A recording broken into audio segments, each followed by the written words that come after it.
So imagine writing a book that teaches, like, 32 million people how to get rich. Right, the ultimate dream scenario. Yeah, but then, a few decades later, you publicly brag that you are $1 billion in debt.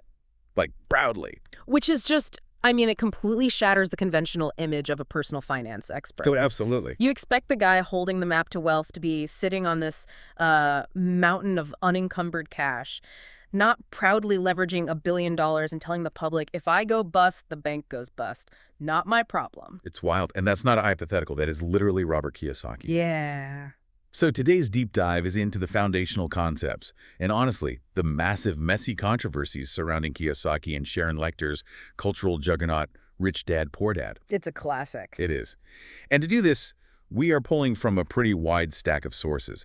We have comprehensive book summaries, modern 2026 financial analysis from the Wealthy Action Plan blog. Which is great, by the way. Yeah, super insightful. We also have fierce critiques from personal finance gurus like Ramit Sethi and even actual bankruptcy reports from the American Bankruptcy Institute. Because we have this incredible collision here between groundbreaking financial psychology and highly questionable real-world execution. Right. And our mission is to sift through that wreckage, extract the undeniable nuggets of financial literacy for you, the listener, and separate the timeless wealth-building strategies from the advice that's maybe outdated or just plain dangerous. There's definitely a lot of both. Okay, let's unpack this.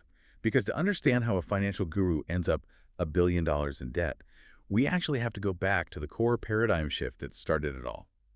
The Tale of Two Dads. Yeah, the entire philosophy of the book stems from Kiyosaki contrasting two father figures from his childhood. Right. So his biological father, whom he calls the poor dad, was highly educated. He believed in scholastic achievement, climbing the corporate ladder, and seeking absolute job security. The traditional path. Exactly. And when faced with something expensive, his default automatic response was just, I can't afford it. Which, shuts down the brain completely. Right. It's a statement. It ends the thought process. But his friend, Mike's father, the rich dad, didn't have all those academic degrees. He was an entrepreneur. Mm-hmm. And his default response wasn't a statement. It was a question. He would ask, how can I afford it? Which forces the mind to work, right? It forces you to look for a solution. Exactly. And that single shift is really the bedrock of the first major lesson we see in the sources. Mm-hmm. The idea that the poor and middle class work for money, while the rich have money work for them. Escaping the rat race. Yeah. The infamous rat race. What's fascinating here is how the sources describe the psychological mechanics of that rat race.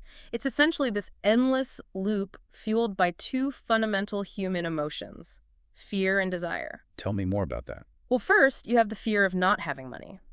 That fear wakes you up, forces you into a commute, and keeps you at a job you might not even like just to pay the basic bills. Right. And then, once you get that paycheck, the fear subsides for a minute and desire takes over. Exactly. You see the new car, the bigger house, the nice vacation, you spend the money, the account drains, and bam, the fear kicks right back in. It's a brutal cycle. It is, and the book points out that increasing a salary often does absolutely nothing to stop this cycle. It just increases the scale of the spending. Which is a phenomenon we now call lifestyle creep. Right. It means that high-income earners, like surgeons, corporate executives, lawyers, they can still be entirely financially illiterate. Wow. Yeah, they make $500,000 a year, but they spend $500,000 a year. They are still trapped in the exact same psychological loop as someone making minimum wage.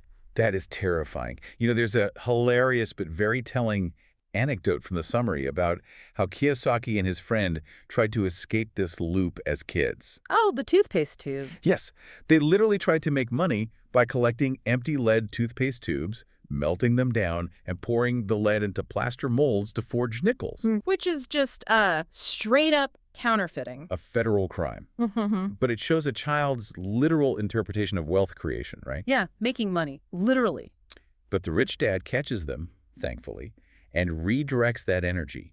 He teaches them how to actually build a system. This is a great part of the book.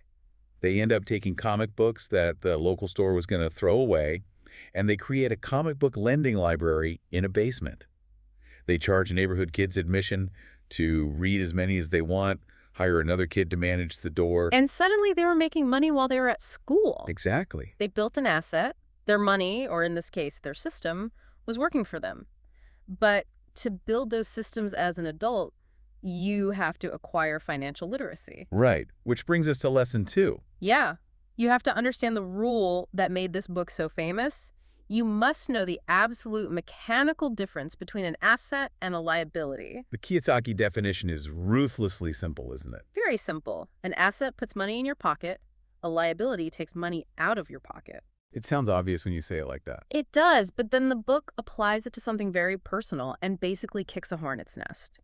He claims that your primary house, the home you live in, is a liability, not an asset. Oh man, yeah, that is the most controversial premise. Traditional financial advice always champions home ownership as, like, the ultimate foundation of wealth. Always.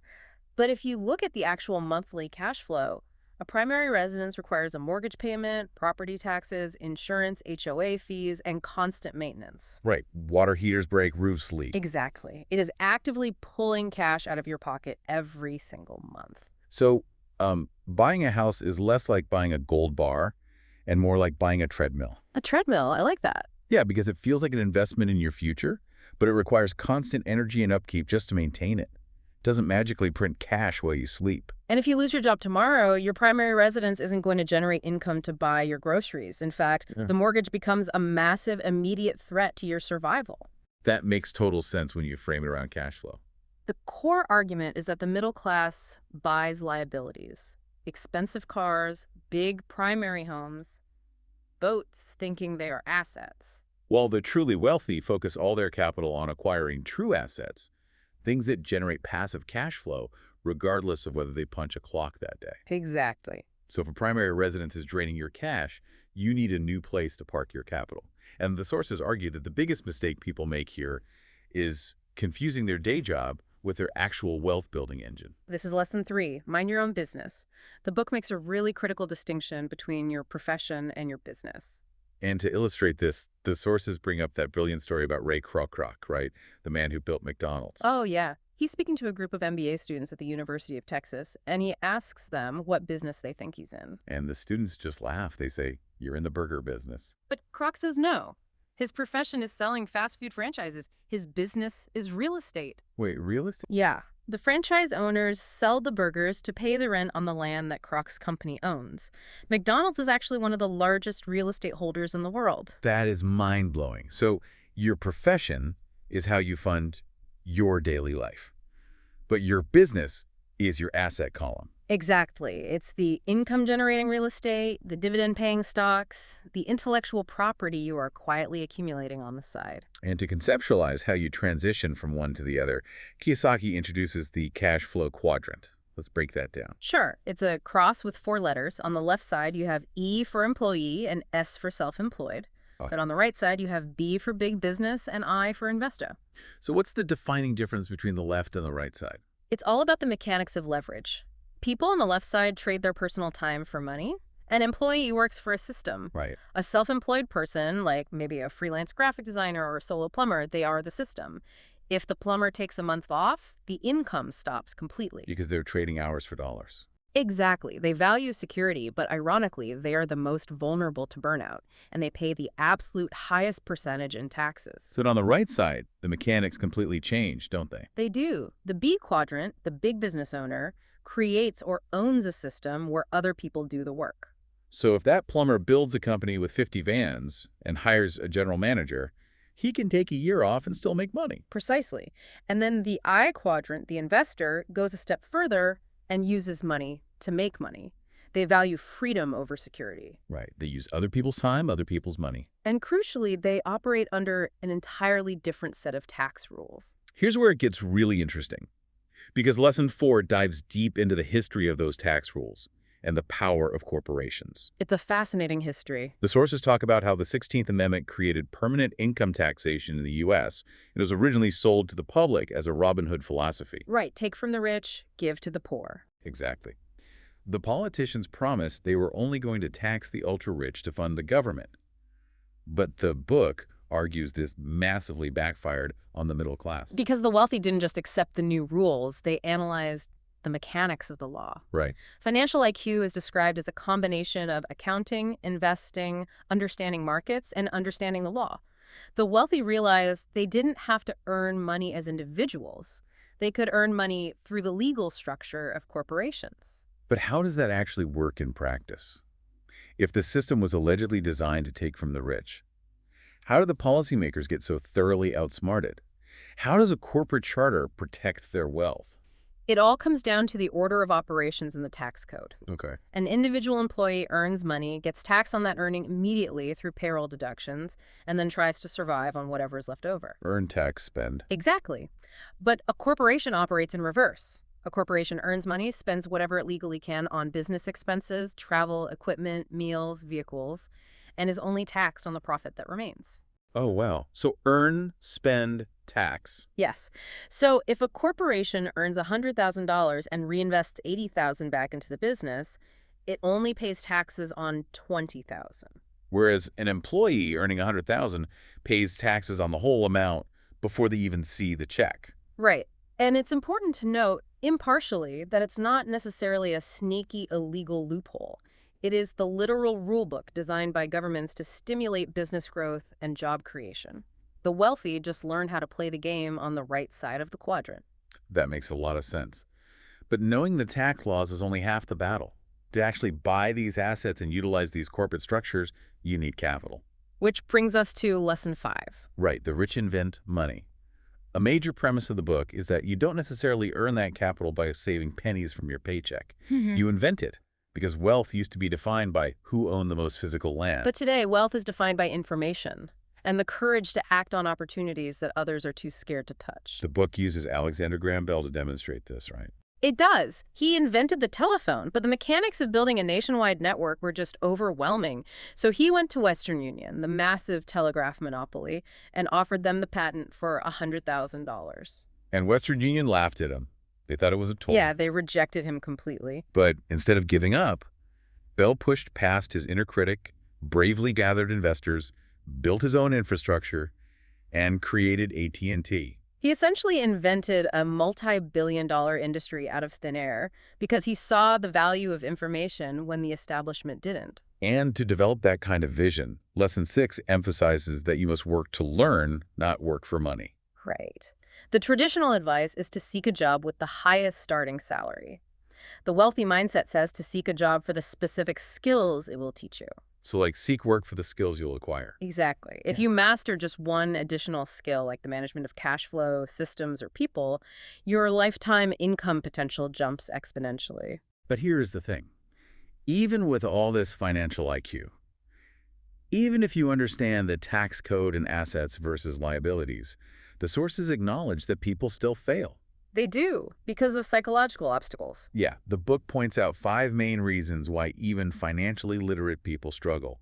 Fear, cynicism, laziness, bad habits, and arrogance. And the advice on how to overcome them is highly counterintuitive. Very. If we connect this to the bigger picture, Kiyosaki's philosophy aligns much more closely with Napoleon Hill's classic book, Think and Grow Rich, rather than a traditional budgeting manual. Definitely. For instance, to beat laziness, Kiyosaki suggests embracing a little greed. Which goes against everything we are taught about being content, It does, but his argument is that sitting on the couch saying, I don't care about money, is just a rationalization for laziness. A little bit of desire, wanting a better life, wanting freedom for your family, is the necessary fuel to get you off the couch and into the game. Okay, I can see that. But then there's the advice on bad habits, which is wild.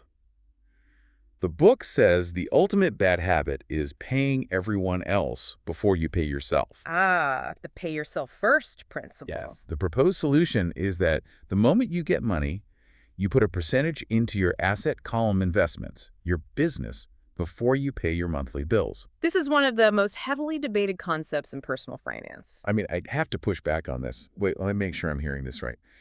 The advice is to deliberately shortchange your bill collectors.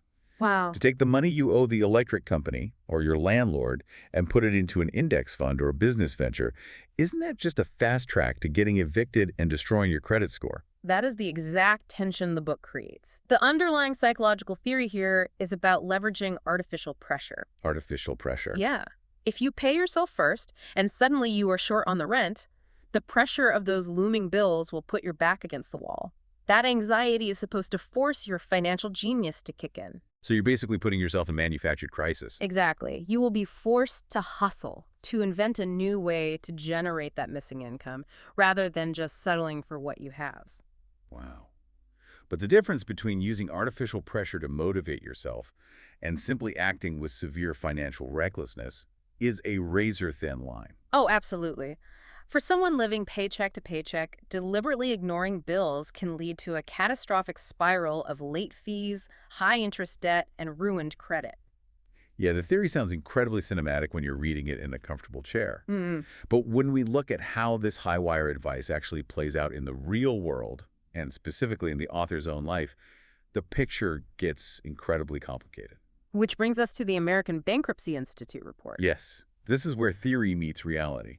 Because Rich Global LLC, which was one of Kiyosaki's main companies, filed for Chapter 7 bankruptcy after losing a massive judgment in court. It was for nearly $24 million.